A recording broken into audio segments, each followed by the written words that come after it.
నల్గొండ అంటే ఒక పేరు కాదు, న్యాయమైన పోరాటానికి, ధర్మం కోసం నిలబడే ధైర్యానికి, సత్యం కోసం పిడికిలెత్తే తెగింపుకు, నీతికి, నిజాయితీకి, నిబద్ధతకు, అన్యాయంపై తిరగబడే పోరాటానికి ప్రతీక. ఆనాటి సాయుధ పోరాటం నుంచి నేటి శ్రీకాంతాచారి అమరత్వం దాకా మనదంతా సత్య ధర్మాశీలనే. మనమంతా నల్గొండ బిడ్డలుగా గర్వపడదాం, నల్గొండ బిడ్డలమని గెలుగెత్తి చాటుదాం. నల్గొండ స్ఫూర్తిని, పోరాటాన్ని అనువనున ఉనికి పుచ్చుకొని తెలంగాణ రాష్ట్ర ఏర్పాటు కోసం ఆనాడు నేను మంత్రి పదవిని తృణప్రాయంగా వదిలేసిన సంగతి మీ అందరి మధ్యలో ఉన్నది.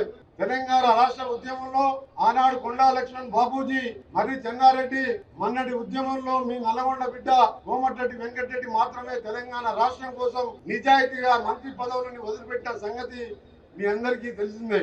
నీకు పదవి కావాలా, ప్రజలు కావాలా అనే సందర్భం ఎదురైనప్పుడు నాకు ప్రజలే కావాలని స్వరాష్ట్రం కోసం 11 రోజులు ఆమరణ నిరాదీక్ష చేసిన సందర్భం మీ యాదిలో ఉన్నది. ఆ పోరాటం నాకు నేనుగా చేసింది మాత్రమే కాదు, నల్గొండ బిడ్డ నేర్పిన శౌర్యం, నల్గొండ బిడ్డలుగా మీరిచ్చిన ధైర్యం, ధీరత్వం, శూరత్వం, తెగింపు, త్యాగాల పుట్టినిల్లు ఈ గడ్డ. ప్రశ్నించకపోతే జవాబు దొరకదు, ప్రయత్నించకపోతే విజయం దక్కదు. నేటి మన స్వేచ్ఛావాయుల వెనుక దాగి ఉన్న నాటి సాయుధ రైతాంగ పోరాట అమరవీరులు, మన నల్గొండ బిడ్డల త్యాగాలు నేడు గుర్తు చేసుకోవాల్సిన అవసరం ఉన్నది.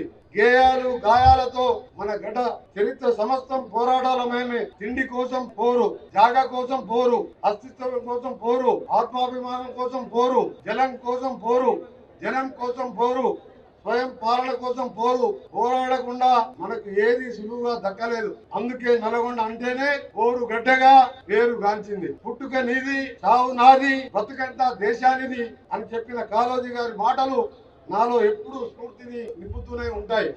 ఈ గడ్డ మీద నా తల్లిదండ్రులు నాకు జన్మనిస్తే ఈ గడ్డ రుణం తీర్చుకునే భాగ్యం నా ప్రజలు నాకు కల్పించారు. ఎన్నటి రుణబంధమో కానీ ఈ ప్రాంత ప్రజలు నన్ను ఎప్పుడూ ఆశీర్వదిస్తూ తెలంగాణ రాష్ట్ర ఏర్పాటు కోసం మంత్రి పదవి వదిలి ఇదే క్లాక్ టవర్ దగ్గర ఆమరణ నిరాదీక్ష కూర్చుంటే వీర తిలకం దిద్ది పోరు చేయి బిడ్డ అని ఆరతి పట్టి వెన్నంటి నిలిచిన ఆ ఉద్యోగ భరిత క్షణాలు నా మధ్యలో మెదులుతూనే ఉంటాయి. అట్లాంటి మీకు నేను ఏమిచ్చినా, ఎంత చేసినా తక్కువే. మీ పాదాలకు రణమిల్లుతూ నమస్కరిస్తున్నా.